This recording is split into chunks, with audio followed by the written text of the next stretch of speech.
First strike and double strike were very confusing to me when I started playing Magic, and I still find that it creates confusion when there's a mix of the two involved in combat. I think the reason they often cause confusion isn't because they're inherently difficult to understand, but because what they really require of us is to slow down and go through the steps we often shortcut for the sake of time and convenience. So in this video, we're going to take a step-by-step look at first and double strike. We're going to first look at how they work mechanically, and then talk about why it's so important to slow down whenever they're involved in combat. Let's look at what combat is like without first or double strike involved. You have the beginning of combat step, declare attackers, blockers, combat damage, and the end of combat step. Pretty straightforward. So now let's look just at first strike. If a creature has first or double strike, the game creates an additional step, the first strike step. In this step, creatures with first or double strike deal their damage first, before creatures without these keywords. Let's look at an example. These are our two combatants, a 1/1 goblin with first strike, and a 1/1 elf token without any keywords or abilities. We'll assume that the first 3 steps of combat have been gone through, and that the goblin is the attacker, and the elf is the blocker. Because the game sees that at least one creature in combat has first or double strike, it creates the first strike step ahead of the combat damage step.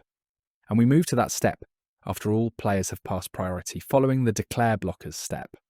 When we move to first strike damage, the goblin deals 1 damage to the elf, which is enough to kill it, because the elf has 1 toughness. It's important to note that the elf doesn't deal any damage here, because it doesn't have first strike. If it had 2 toughness and survived the first strike step, it would deal its 1 point of damage where it normally does, in the combat damage step. This puts us in a good position to understand double strike. All double strike means is that a creature deals its damage in the first strike step, and in the normal combat damage step. So in addition to dealing its damage in first strike, it deals it again here, in the regular combat damage step. There's sometimes confusion about double strike, dealing double damage. And this is sort of true, but not because the creature is dealing 2 times its power at once. It's dealing its damage once in the first strike step, and again in the combat damage step. Let's look at an example of a 1/1 with double strike going up against a 2/2 zombie without any keywords or abilities. Again, we'll assume that the first 3 steps of combat have been gone through and that we're ready to move to damage. Because the Swiftblade has double strike, the game has created an additional step, the first strike step, where the Swiftblade will deal its damage before the zombie. In the first strike step, it deals 1 damage to the zombie, which is not enough to kill it. Once all players have passed priority, we move to the combat damage step, where the creatures will deal their damage to each other.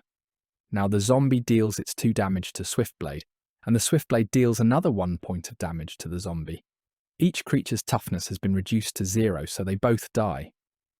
These are straightforward examples, but now let's look at some clarifications and a misconception. First is that all creatures with double strike have first strike. This is true. Remember, double strike just means that the creature deals its damage in the first strike step and in the regular combat damage step. The biggest misconception I've seen is that if a blocking creature dies to a double striking creature in the first strike step, damage in the normal combat step automatically goes through to the defending player, because the creature is now unblocked. This isn't true unless the attacking creature has trample, and it's worth looking at a quick example to understand why. Let's look at an example of a 2/2 double striker against our 1/1 elf again.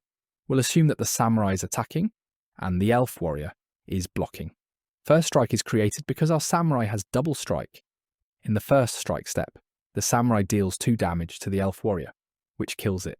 When we move to the combat damage step, there is nothing for the samurai to assign its damage to, so nothing happens, even though it has double strike. This seems counterintuitive. The samurai isn't blocked anymore, right? Not quite. You can think of being blocked as shorthand for has been assigned a blocker in combat. And this is still true. The elf was declared as a blocker, so the samurai is still considered a blocked attacker. If the creature attacking doesn't have trample, no damage will get through in the combat damage step if the blocking creature is dead or removed. It's not the most intuitive, but understanding that it's how the game works can really help you be more strategic with your attacks and blocks.